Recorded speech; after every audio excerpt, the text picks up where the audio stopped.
Hi, I'm your host Vasco Duarte. Welcome to the Scrum Master Toolbox podcast, where we share tips and tricks from Scrum Masters around the world.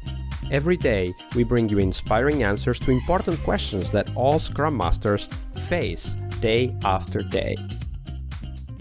Hello everybody, welcome to our Team Tuesday this week with Kyla MacDonald. Hi Kyla, welcome back.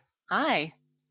So Kyla, on Tuesdays we talk about the teams that potentially enter a negative spiral, but before we dive into that, do share with us, what was the book that most influenced you in your career as a Scrum Master? I have a couple of books, and they're kind of related. So the first one is David L. Marquet, Leadership is Language.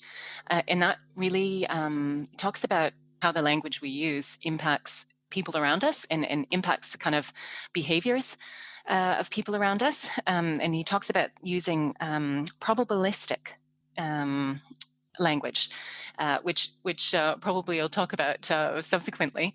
And the other one is The Skilled Facilitator by Roger Schwarz. And that's kind of a, if I can say, a little bit boring academic book, but some of the concepts in it have massively changed, not just my work life, but in general, the way I show up. Really talks about the difference between what he calls mutual learning versus unilateral control. And you know, we see how that shows up in our organizations with the real command and control, and the opposite, mutual learning, and give some really good ideas for what mutual learning looks like and how to show up in that way. So do you have an example of what that would mean, like making the contrasting, as it were, mutual learning with unilateral control for a Scrum Master? What would that look like? So a key example for me is withholding information. And so in a command and control sense, you're withholding information. And that doesn't even have to be malicious. You know, I very often don't share all of the information because I think it's not relevant or people wouldn't be interested. And so conversely, it's being open with all of the information, making it available for people, showing that you're not hiding anything.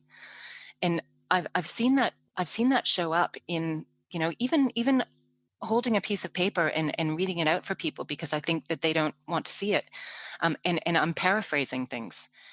And people are going, hang on a second, you're not reading the words on the paper. What aren't you telling us? And I know that's a very simplistic example, but it has, you know, I've seen it in real life.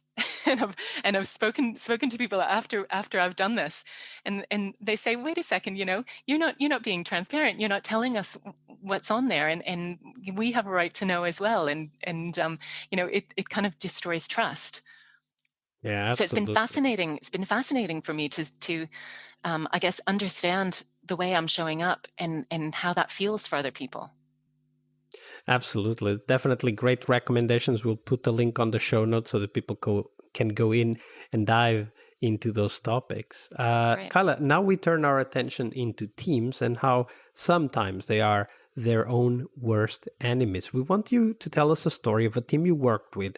Tell us a little bit about that context and then explain what was that behavior or pattern that slowly started to develop and ultimately led to problems for the team. Yeah, it's actually quite related to what I was just saying. So was working with a team that were under a lot of pressure. They were delivering a new core system for the company. And because they were so busy and so stressed, there was this idea that, oh, we shouldn't bother them with everything else that's going on. So things like the quarterly planning, which we'd normally do with the entire team, we said, okay, we'll just take you know, a couple of the senior people and get them involved and sort of do it in a you know, not a private room, but we won't disturb anyone. We're going to go off and do it here. And because we're so busy, the team is so busy, we won't bother kind of taking it through them. We'll just kind of drip feed what they need to know. That happened, you know, for one quarter. And then the next quarter, it was still, you know, oh, we're busy, we're stressed. We better not disturb them again. Let's go off and do the same thing. You know, we'll do this planning with just a couple of people, and we'll only share what they need because we don't want to distract them. And the next quarter, and this was a period of massive ups and downs for the team naturally, and losing a couple of engineers because they were frustrated naturally, and in the following quarter when we had a new product owner, and he was saying, right, we're going to get the team more involved in this, and started pulling more people into the room, and people were going, this is, it's great to finally see this. We never had access to this before, and we didn't know what was going on, and now we understand the bigger picture, and it makes more sense to us, and we're across what's going on. So that kind of ties into that, withholding information, and even though you think you're doing it for the right reason, you're actually not. And there are two things to that. One is sharing the information, but also a lot of the behaviors that we saw in the team were specifically because, hey, we don't know where you're going with this because we haven't been involved in creating it. Some of the direction you think you're taking us is actually not going to work, and we're the ones with that information that can feed into it. So it's kind of two-pronged. It was motivational that was a problem, but also technically. So that was really crazy. I guess one of the big lessons is, and it probably should be clear, but we have to take the time to stop and settle. A lot of the busyness and the stress was self-induced. We don't need to be this stressed or this busy. We need to sit down as a team together and look at where we're going and how we're going to get there. One of the things that comes to my mind in this conversation is that there's many good reasons not to involve the whole team. I mean, you were saying that at that time you guys thought, if we do this, we're going to interrupt the team and this is going to jeopardize the project in some way, or at least to some extent, and you didn't want to do it. And it took somebody from the outside to kind of push the idea that, okay, so let's have the team involved. And after you did involve them, then everybody started to see how important it was. And to me, this sounds, rather than like looking at this as having made the wrong decision, I think this highlights the importance for us as Scrum Masters to always understand and accept that decisions aren't necessarily temporary.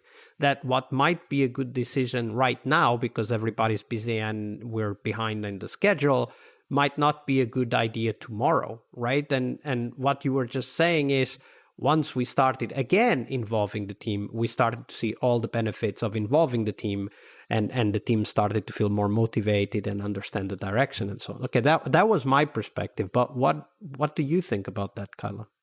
Well, it's interesting what you mentioned about, and I don't know if this is where you were going, but once you make a decision to go down a particular path, it's so easy to just keep going down that path.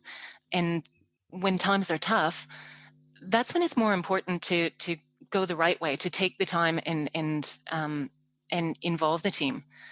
This is probably something we've noticed over the last year as well, I think, right? When we're a year on from initial COVID lockdowns. And I remember at the time, it's like, this is an emergency and it's so important. We've got to close the doors and only have limited people in. When actually the reverse is true, when it's super critical, that's when we really need to jump on getting the right people involved and bringing everybody on the journey. So I think that's kind of a lesson for me in the stress and busy is right. That's exactly the time you need to slow down. Actually, it kind of reminds me of that whole thing about meditation. They say if you're stressed, take 10 minutes to meditate, and if you don't have 10 minutes, then you need to do it for an hour. That's kind of a good point. It's kind of a similar thing for me, I think.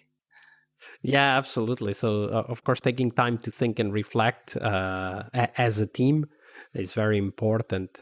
For me, there's also another aspect to this story, which is the regular check-in that we need to do as Scrum Masters about how the team feels. I don't know if that's what happened in this particular story, Kyla, but for me, in my perspective and in my action, it's very important to, on a regular basis, either through the one-on-ones or, impromptu conversations when possible, or even in the stand-ups, just open or ask open questions to check what the team is feeling that they may not be able to verbalize unless questioned, right? So like in this case, they immediately gave you the feedback afterwards that, okay, now we feel involved and now we see where you're going. Yeah, it's great that you mentioned that, actually, because I've worked with a couple of teams who did things in different ways. And one of them, sometimes it's hard to express things.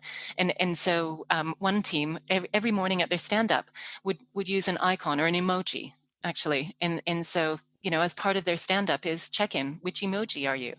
And that's a really great way of being able to kind of express that you're frustrated or stressed or tired or whatever without having to say it.